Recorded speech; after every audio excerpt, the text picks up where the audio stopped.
Hello and welcome to part 4 of how to get started on Krita. The first time I'm going to show you the reference tool. So you click on this little pin thing on the tool box and then you go onto tool options, you click on the plus and then you can import anything that you've already saved in your files. So let's say I want to get this one in, it's come in and then now I can resize it, I can rotate it, I can move it. It doesn't have to stay on top of the canvas, it can go on the side. So it's basically more drawing room for you. And even when you rotate the canvas, it's gonna move with the canvas as well. But let's say you want to have a few reference tools, okay? So you just click on the plus button again and then you just import another one. So you've got these imported. So what you can do is you can also color pick from these pictures. These pictures aren't there just for reference. Let's say you love the color, you have one for color reference, whatever. You can color pick it, which is really nifty. So you just go onto your color picking options as usual. Then you click whatever color you want. So I've picked it from the waterfall thing. And then you go back and ta-da, the color has been picked for you.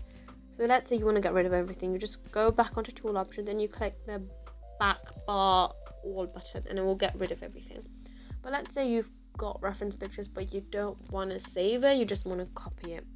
So you go onto Google or wherever you get your reference pictures from and just search for the reference pictures and then go on there and just copy it like you normally would.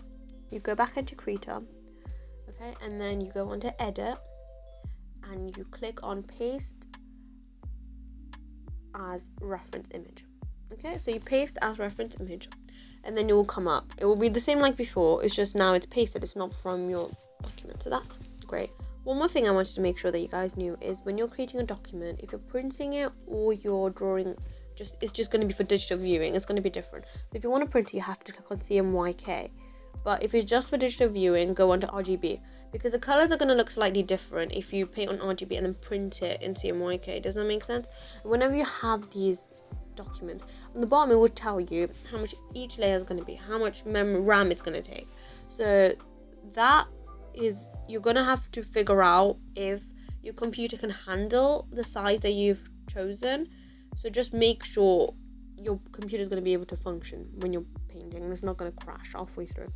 Then you have this thing called Workspaces, which is basically kind of like the different templates. So now we're on default. Let's click on animation. So you have the animation, so you have the different dockers that are specific for animation. So you have the timeline, the toolbox for animation. So you have all that stuff. So you go back and you can just click on default again. It will go back to how it was at the start. But let's say you want to move stuff around, you want to personalize it, and then you want to save that. So whenever you want to come back, it's going to be that. So you basically go back onto Workspaces and then you write a name. So insert name, you just write whatever you want to name it. And then once you save it, it will be saved. So whenever you click on that, it's going to be what you've changed it into. But be careful, if you change it while you're on that, it's not going to update it. There's this one other thing that I want to show you, which is called Touch Docker, which is really cool if you don't have a drawing tablet and a keyboard separate. Let's say you're drawing and you don't have a keyboard on the side where you can put your keyboard shortcuts in. You click on Touch Docker, you go on it, and it has a few of these options that are basically you will use when you're painting. So the first one, you have the opacity, so you can make more opaque or less opaque. The next one is basically you can make the color darker or lighter, and then the next one is going to make a full screen, and then the other one will make a small screen, and that one underneath it. This one's for rotating, right side, left side. And the middle one will basically give it to you 100%. The canvas fills up the whole screen and it's straight. Then you have the one where it changes the size of the brush. Okay, so you're painting and you want to change the size of the brush, you just make smaller or bigger. The last one, basically, let's say you're using two brushes, you're using a brush and then you're using a rubber. You would basically switch between the last two that you're using. So if you're quickly going in and rubbing it out and then you need to use a pen again, you can just click on the bottom one and it will be there for you to use both. So talking about shortcuts, go into settings and configure Krita for you to get access to keyboard shortcuts. And once you go into keyboard shortcuts, then you have all of these things. So you'll have all these keyboard shortcuts that are predefined for Krita already. So you click on something, and let's say instead of having delete for clear, you want to have Y. So you click on the delete. So you click on the shortcut bit, and then you go onto custom. and then you click on this bit, which is input, and now you can type into the keyboard. Whatever you're typing is going to be that's going to be the new one. So I typed Y, it's going to be Y. I click back into default, it's going to go back. Then you have everything. But let's say you're used to the Photoshop one. Just go into shortcut schemes, go into Photoshop compatible, click on that. It's going to change everything to the Photoshop one, so you don't have to relearn everything. You can just use whatever if you're used to that one already. So click on OK. That's all done. So you have all these other settings options. So this is basically where you go to change stuff. But let's say you've got a tablet and it's not getting pressure sensitivity into Krita. I don't know, for some reason. Go onto tablet settings and click on Wind tab, see if that works, and then click on the Wind 8. So check both, because one might work with yours and one might not. Okay, so just make sure you check those. Then you have the color selector settings. So you know how the color selector basically change it into square if you really wanted to be a square and you're used to the square. Then the next one is I want to show you is the pop-up panel. So let's say you don't want to have all these dockers on the side. You want to have a huge canvas screen and you just want to have the basic options. So you click on that, then you have the color wheel in the middle, and then when you click on this little arrow thing, you can change the brush. So the size, the opacity, the angle. Let's say you already have a tab. So you just saved a tab, that's all your favorite brushes, and you want to have that, you just click on it, or that's going to come around the color docker. Then you have these primary and secondary colors. So these two colors that are kind of like, let's say you have two brushes and you have these two colors, so you just click between them and it will change the color between it. Okay, so every time you use a color around the docker, the color docker, it's gonna save it as a color, like a predefined color that you use, like a recently color thing. Slide on the bottom is gonna make it smaller or bigger. The thing on the top is gonna rotate it, and then you also have the flip button right next to the slider bit. So basically you can pretty much do a lot with just this pop-up panel. So the next thing I want to show you is, you know, sometimes when you have paintings and the background is nice and blurred and out of focus, you probably think that it's because they've painted that with a blurry brush.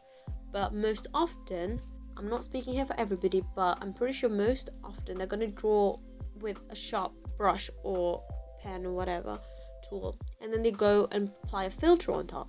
So you go on to filter, you go on down, and you have all these other filters that you can explore. But for this one, go into blur, Gaussian blur. You can basically blur it and you can change the strength. So if you click on preview, then it's going to show you as you're changing it, and you will know how it's going to look. Click on to create filter mask. If you don't click on create filter mask, it's going to change the layer permanently. But if you have create filter mask, it's going to be like a filter on top that you can turn on and off, and you can edit it as well. So for blur, you have motion blur, lens blur. So you have these different blurs that are going to be useful for different things. So motion blur, let's say you have a bird flying in the background that's flying, and you want to show that it's flying in the background, then you would use motion blur for that.